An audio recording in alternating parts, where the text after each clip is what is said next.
Élevée dans un cadre au relief tourmenté, le mont Cornador, l'église de Saint-Nectaire surplombe de façon saisissante la petite cité environnante.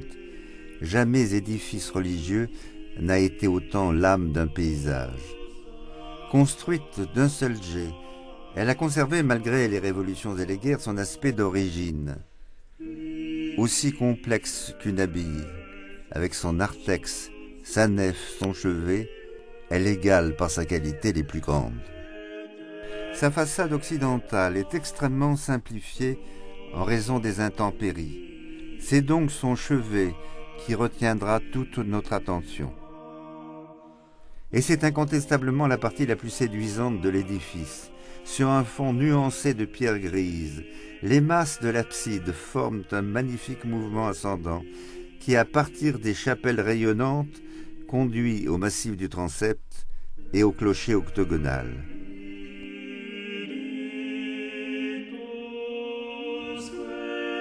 Il n'y a aucune sécheresse dans cet art, bien qu'il privilégie les formes un peu abstraites de la géométrie.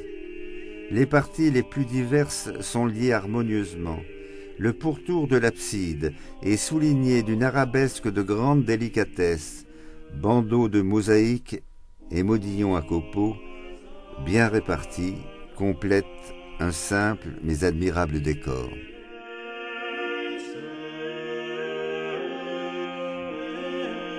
Mais que pense le père Roger Bérubé de son église ? L'architecture de l'église de Saint-Nectaire est une architecture romane, donc très intériorisée. Toutes ces formes arrondies portent au recueillement et à la prière. Et donc, la première fois que j'ai célébré la messe dans cette église, j'ai été touché par cette intériorité et cette beauté simple et sobre. Célébrer l'Eucharistie dans ce cadre, c'est à la fois impressionnant et beau. Les gens y sont sensibles, d'ailleurs, puisqu'il y a toujours du recueillement et une ambiance de respect, même pour les visiteurs ou les touristes qui viennent uniquement pour l'architecture. Mais lorsqu'on célèbre une cérémonie diocésaine, comme une ordination ou un rassemblement eucharistique, on sent que tous ceux qui participent sont touchés par la beauté du lieu et la spiritualité qui s'en dégage. Dans cette église, tout oriente le regard vers la lumière. L'esprit de géométrie guide l'invention des constructeurs. L'équilibre des volumes est parfait, et l'édifice semble beaucoup plus vaste qu'il n'est en réalité. Les trois nefs avec succession de travées et le sanctuaire, tout s'assemble. La merveille, c'est l'unité de l'œuvre. Le transept est cantonné de trois splendides arcs diaphragmes. Ce sont des murs percés de baies jumelées. Ils supportent le clocher et reposent sur d'élégantes colonnes qui contrastent avec la puissance des parties hautes. Mais la vraie merveille de ce sanctuaire reste les chapiteaux. Placés à hauteur de vue, ils peuvent être facilement examinés et détaillés. Ils obéissent à la fois à un art archaïque, mais aussi très élaboré. Ils ont de surcroît le privilège d'avoir conservé leur polychromie d'origine, bien visible malgré l'usure du temps. Les chapiteaux historiés obéissent à de nombreux cycles. Outre les moments forts de la vie du Christ, sont présents la Passion, la Résurrection, l'Apocalypse. On peut voir ainsi la conversion de Zachée. Le petit homme est à califourchon sur une branche d'arbre. Jésus, le bras tendu, l'invite à descendre et à le recevoir dans sa maison. Autre temps fort, la transfiguration. Jésus porte un bâton qui se termine en croix pour annoncer sa passion. Saint Pierre l'invite à rester un moment en ce lieu et à dresser trois tentes qui sont des petits temples. Encore plus poignant, le chapiteau de la multiplication des pains, bien identifié par les pains et les poissons, mais qui symbolise déjà la scène, et nous voilà introduits dans le cycle de la passion du Seigneur. D'abord l'arrestation. Le Christ, grand nimbe crucifère, bascule vers Judas qui se saisit de lui et le tire vers l'arrière. Puis vient la flagellation. La violence de la scène est soulignée par des grappes humaines de soldats, armés et casqués. Ils entourent le Christ. Celui-ci étend ses bras démesurés, ses poignets liés à la colonne, ses mains prisonnières, abandonnées.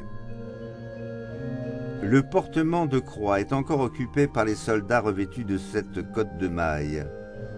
Le Christ avance, fléchissant les genoux et l'échine. Et pourtant il annonce une marche triomphale avec une croix emblématique, la croix potencée de Jérusalem. Ce dernier tableau nous introduit dans les scènes de la résurrection.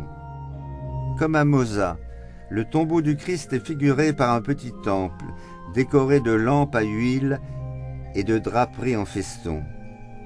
À proximité, les soldats revêtus de cottes de maille dorment à poings fermés.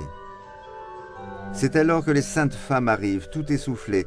Elles aperçoivent un ange qui, en étendant les bras, leur dit « Le Christ est ressuscité comme il l'avait dit ». La véracité du témoignage des saintes femmes est corroborée par l'incrédulité de Thomas. « Avance, Thomas, mets ta main dans mon côté. » D'incrédule, l'apôtre devient croyant. Dernier cycle, celui du jugement, sur un chapiteau, le Christ est représenté en toute majesté sur un trône. Il tient la lance et l'éponge de son supplice, tandis que deux anges portent la croix ouvragée qui manifeste son triomphe. Les damnés sont à proximité. En signe d'affliction, ils dodelinent de la tête en la soutenant de leurs mains. Pour achever ce cycle, des scènes de l'Apocalypse sont représentées, en particulier le cavalier de l'Apocalypse, dressé sur son cheval, qui symbolise à lui seul les 4 cavaliers qui doivent exterminer la moitié de l'humanité.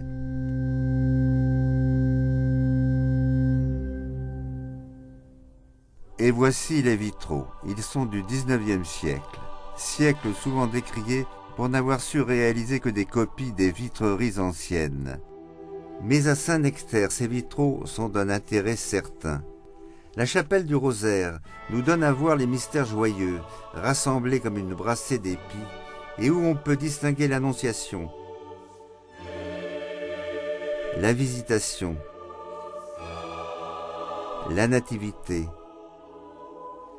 la présentation au temple, Jésus au milieu des docteurs. Dans le déambulatoire, vie légendaire de Saint-Nectaire. Saint-Nectaire est envoyé en mission par Saint-Pierre. Il traverse en barque le Tibre, tandis que le démon fait tout pour l'empêcher d'atteindre l'autre rive.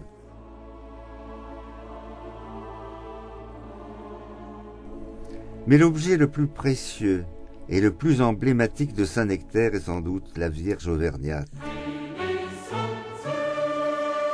Objet de tant de dévotion et but de tant de pèlerinages, elle est aujourd'hui protégée par une vitrine avec d'autres éléments de grand prix, comme ce reliquaire de Saint-Nectaire. Quant à la statue proprement dite de la Vierge Notre-Dame du Mont Cornador, elle frappe par sa sévérité et son caractère hiératique. Elle présente son enfant à la dévotion des fidèles, mais ses longs doigts ne le touchent pas, comme si Jésus, fils de Dieu, voulait se libérer de la tutelle de sa mère. Ainsi, la statue de la Vierge est admirablement accordée à toute l'architecture de l'église de Saint-Nectaire, dont la leçon un peu rude nous entraîne néanmoins vers des sommets.